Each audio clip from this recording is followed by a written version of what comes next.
시민 여러분 반갑습니다. 오늘은 역대 보수정당으로부터 이어진 현재의 보수정당 국민의힘이 어떤 정당인지 살펴보겠습니다. 특히 이 정당이 수구정당인지, 과연 악의 축이 맞는지, 국민의힘이 아닌 국민의 짐인지 여부를 집중적으로 알아보겠습니다. 먼저 이 당의 역사를 살펴보죠. 국민의힘은 1997년 창당한 한나라당을 공식 기원으로 규정하고 있는데요. 하지만 역사적으로 국민의힘은 해방 후 자유당을 시작으로 민주공화당, 민주정의당, 민주자유당, 신한국당, 한나라당, 새누리당, 자유한국당, 미래통합당 등으로 당명을 변경하며 이어진 보수진영 계보를 잇고 있죠. 이 가운데 국힘이 실질적 뿌리로 해방 후 첫 보수정당인 자유당은 어땠나요? 지난 영상에서도 살펴보았듯 이승만의 자유당은 정권 유지를 위해 안정을 이유로 일제청산은커녕 오히려 매국 행위를 저지른 일제시대 인사들을 중용했습니다. 이 때문에 우리나라의 역사청산이 이루어지지 않고 친일 매국 행위자들은 어떤 처벌도 받지 않은 채 권력과 부를 계속 누렸습니다.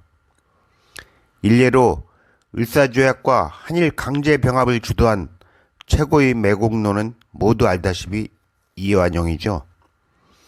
이완용은 일본인들에게 나라 땅을 팔고 그 돈으로 사채놀이를 하는 방식으로 재산을 불렸습니다. 현재 가치로 환산하면 약 600억 원 정도로 경성 최고의 현금 부자였습니다. 또 전국에 이완용 땅이 없는 곳이 없을 정도로 여의도 면적의 약 8배를 가지고 있었습니다.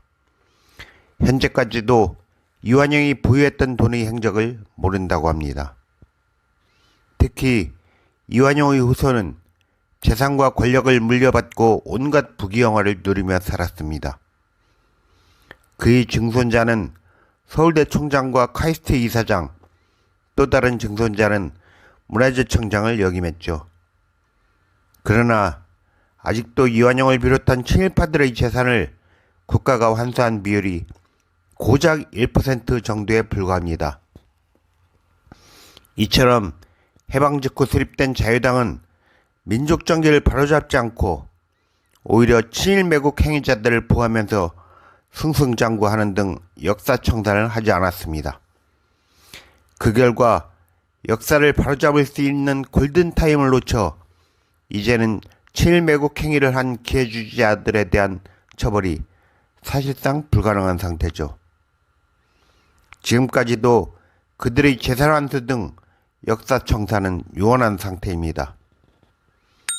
이어 군사 쿠데타로 정권을 탈취한 박정희 공화당과 국민을 학살한 주범 전두환 노태우의 민주정의당 등 군사정부 시절은 어땠나요?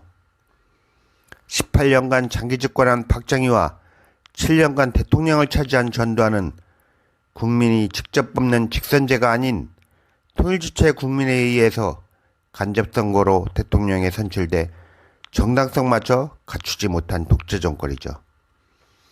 이들은 독재에 항거하는 모든 민주 세력과 시민, 학생들을 고문하고 감옥에 보내고 심지어 살해까지 하는 만행을 저질렀죠. 이때는 대통령과 정권을 비판하거나 욕하기만 해도 국가 모독죄와 간첩죄 등으로 처벌했습니다. 또 독재에 저항하거나 민주주의를 지향하는 시집과 서적을 갖고만 있어도 국가보안법 등으로 처벌하는 살벌하고 암울한 시기였습니다.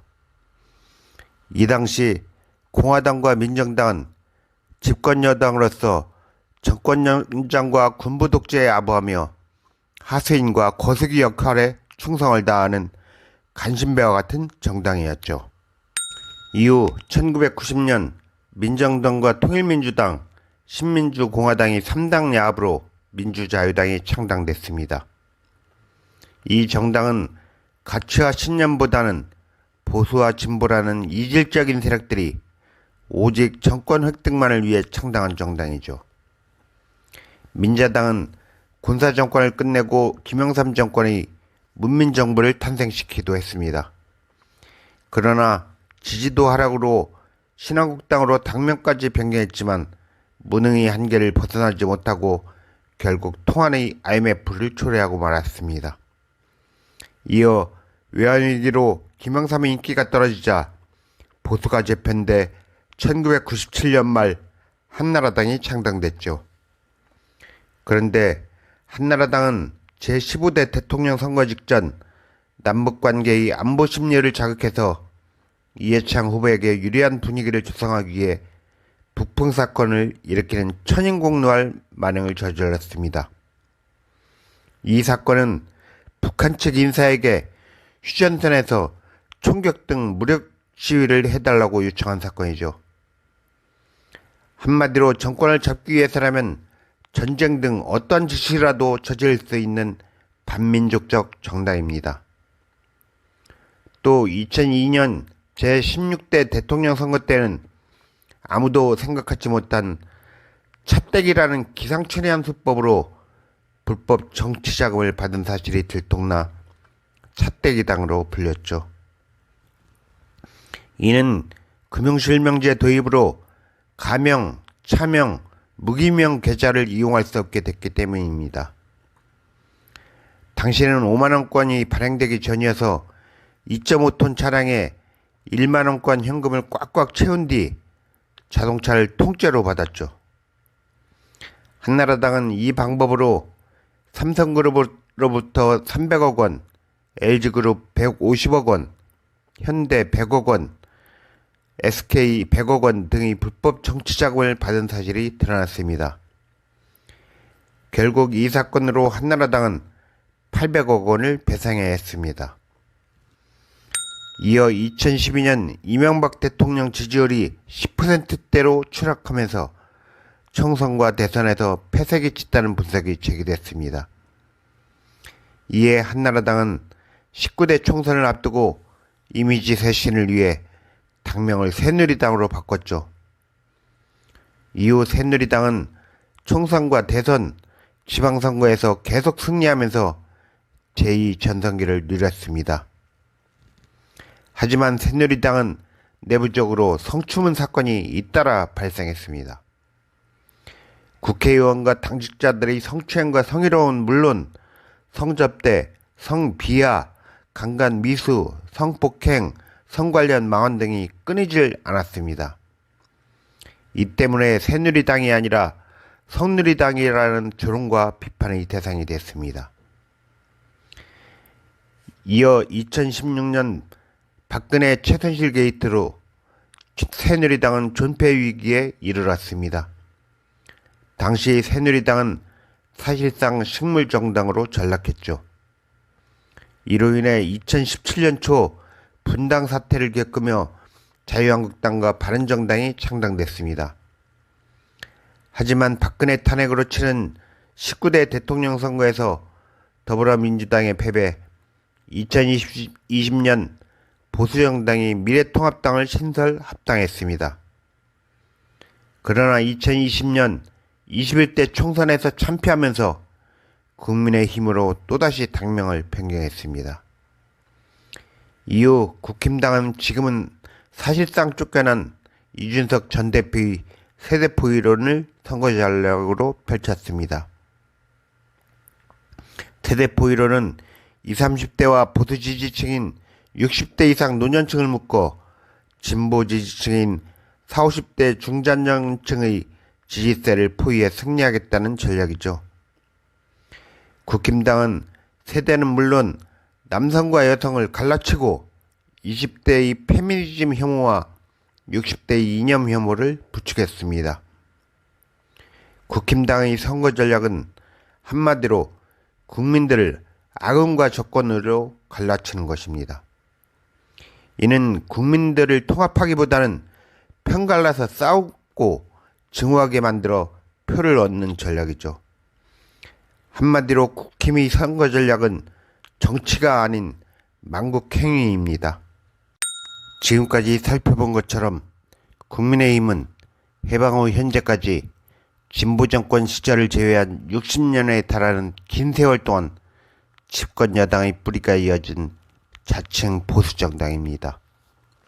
하지만 국힘당은 독재 정권, 군사 정권, 살인 정권, 무능과 탄핵 정권의 잔재를 고스란히 간직하고 있습니다. 이렇듯 국힘당의 기원은 태생적으로 국민 편이 아닌 정권의 하수인이자 거수기 역할을 담당하는 데 있습니다. 또 국힘당에 소속된 대부분 인사는 보편적 가치를 중시하기보다는 기득권과 부를 지키는 데 심혈을 기울입니다. 쓴소리, 바른 소리, 옳은 소리는 가뭄에 콩나듯 거의 없고 오랜 세월 동안 정권에 아첨하고 방조하며 이권 챙기기에 혈안인 사람들이 가득합니다. 특히 정치적으로 보수정당은 서민과 대중보다는 엘리트주의에 의존해 일부 기득권자들이 모든 권력을 독차지합니다.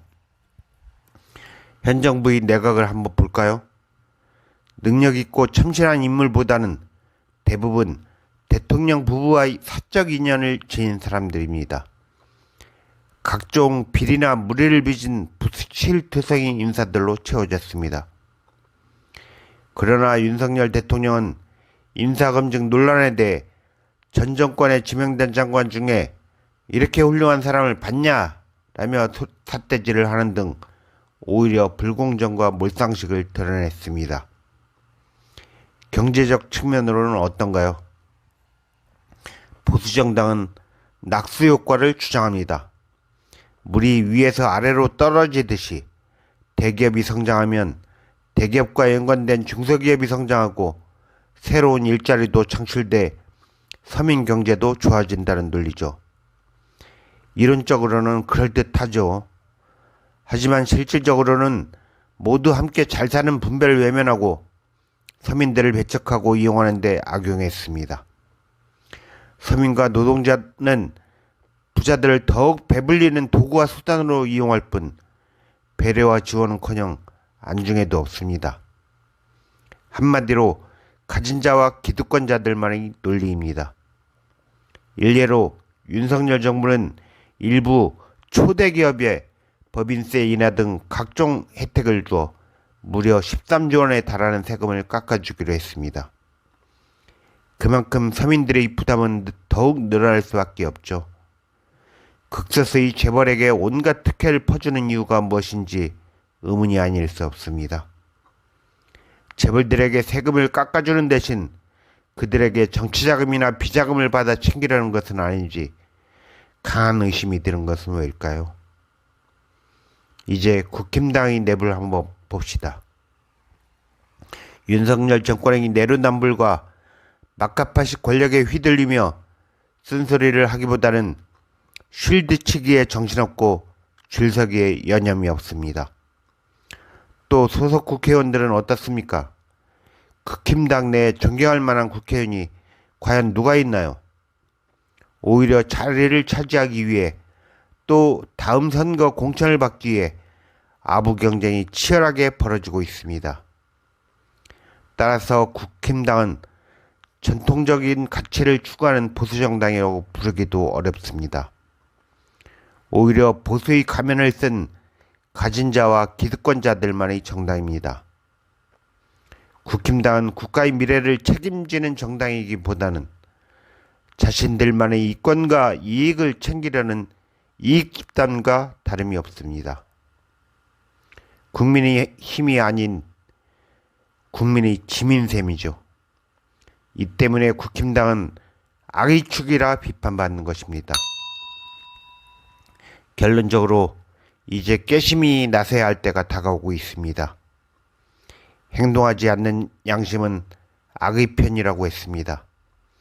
이를 위해 깨심이 한 사람이라도 더 외연 확장을 한 뒤 행동에 나설 준비를 해야 합니다. 국민과 미래를 위해 국힘당과 같은 가면을 쓴 가짜 보수정당은 사라져야 하지 않을까요? 시청자 여러분 생각은 어떻습니까? 깨시민이여, 정의를 향한 촛불 정신을 잊지 맙시다. 여러분의 구독과 좋아요, 응원 댓글은 영상 제작에 큰 힘이 됩니다. 감사합니다.